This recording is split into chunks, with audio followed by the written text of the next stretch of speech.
Ready, start. There has been a lot said about other matters. Here is Indonesia. It is a clear issue before this House. We have done precious little by way of actual active help. We are not in a position to do so, but we have sympathy for the Indonesians and we have expressed it as publicly as possible because we give our sympathy and some degree of help to Indonesia and because this offends and irritates some of the major powers of the world. Are we to withdraw that help? Are we to submit tamely and say, no, this might irritate this power or that, for it does irritate this or that power, and there is no doubt about it. Naturally, we cannot, as a government, go as far as we might have done as a non-official organization in which we can express our opinions as frankly and as aggressively as possible. Speaking as a government, we have to moderate our language. We have sometimes to stop things which we might otherwise do.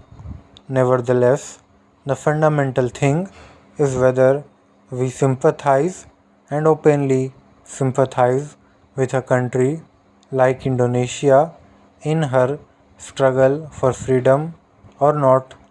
That applies not to Indonesia only but to several other countries.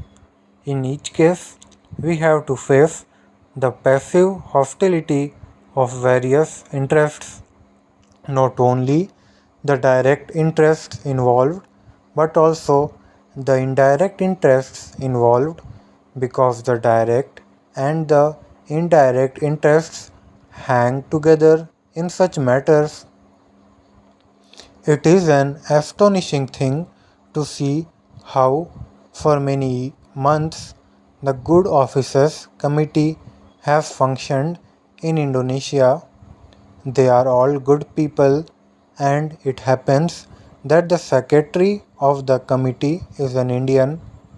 The way it has functioned and the results it has produced are not at all satisfactory.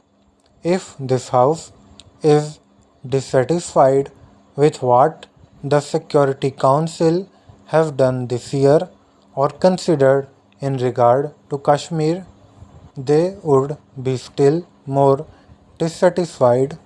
I think if they considered the Indonesian Good Offices Committee's work.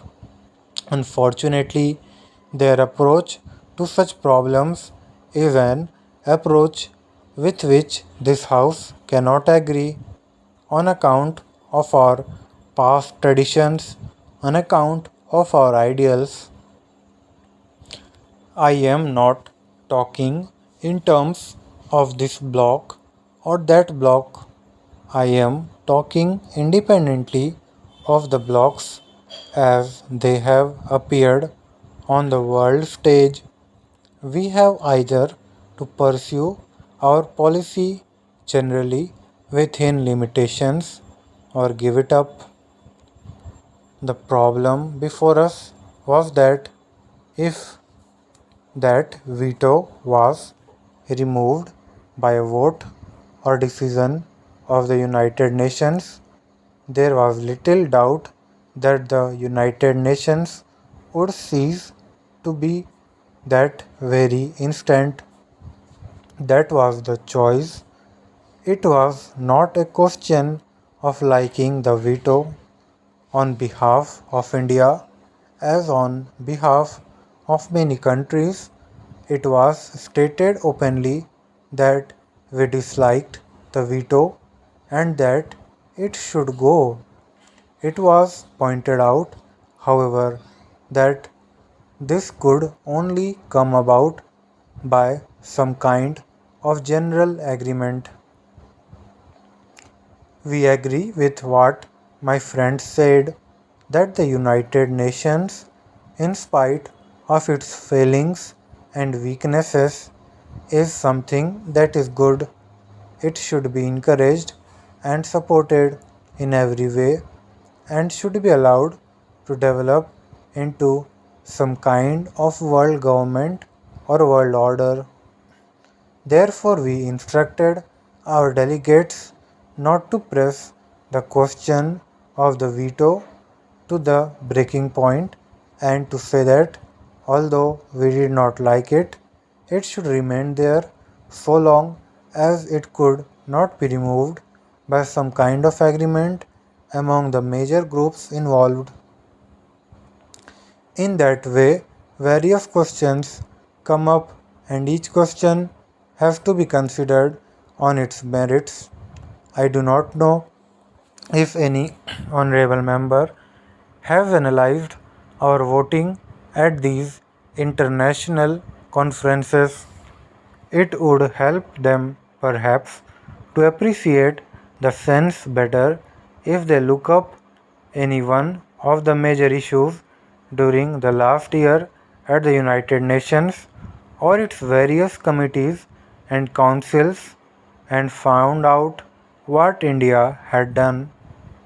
It is certainly true that our instructions to our delegates have always been to consider each other questions first in terms of India's interest and secondly on its merits and not merely to do something or give a vote just to please this power or that power.